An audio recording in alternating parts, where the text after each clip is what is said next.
no penséis que no quería embarcarme como simple pasajero. Oh, no, no quería desde luego que me mandara de costa a costa, como un paquete postal.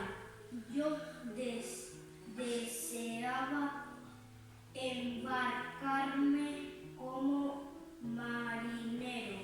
Claro,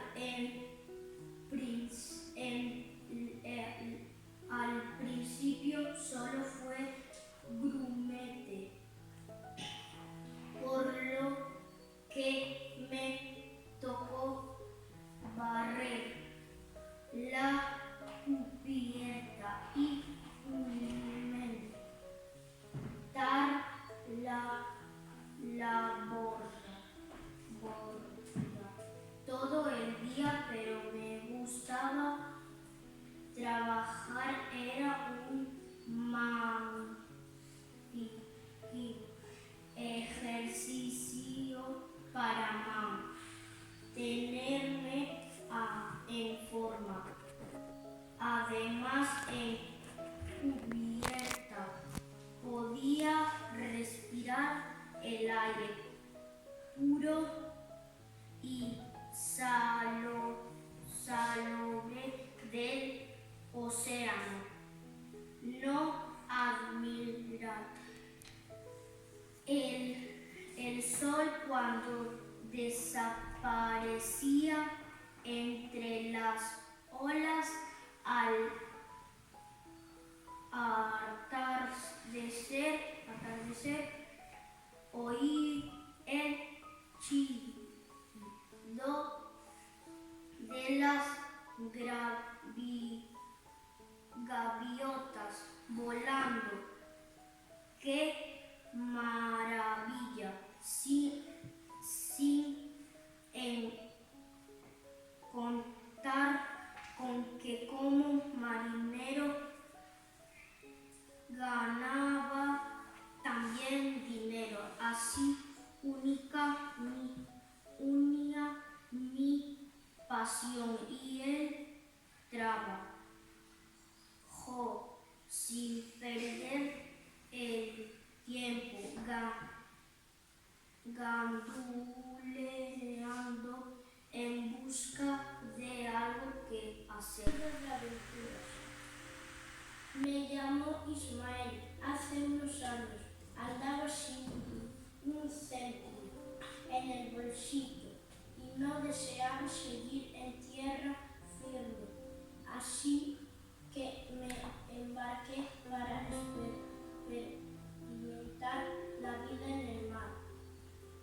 Desde ese momento el océano se convirtió en mi reino. Solo en él conseguía salir de la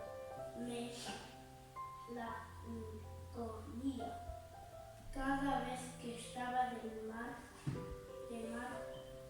humor o sentía la necesidad de desahogarme, mi mente volaba inmediatamente a las olas.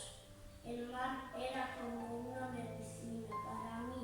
Me curaba de la tristeza, me calmaba y me hacía sentir en paz con el mundo. Que pensado regalaros las mías emociones que sentí yo años atrás, contándoos las obras maestras de la literatura infantil.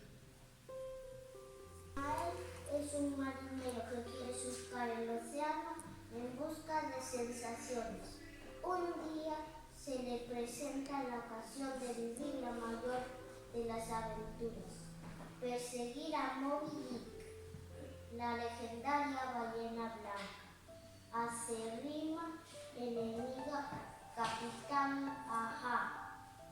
Ismael se embarca en el ballenero, pero Capitán Moby Dick no Moby Dick, la ballena blanca. Entre vientos y tempestades, la gran ballena nada y nada allá en los abismos, poderosa y salvaje, reina del mar, canto de la ballena.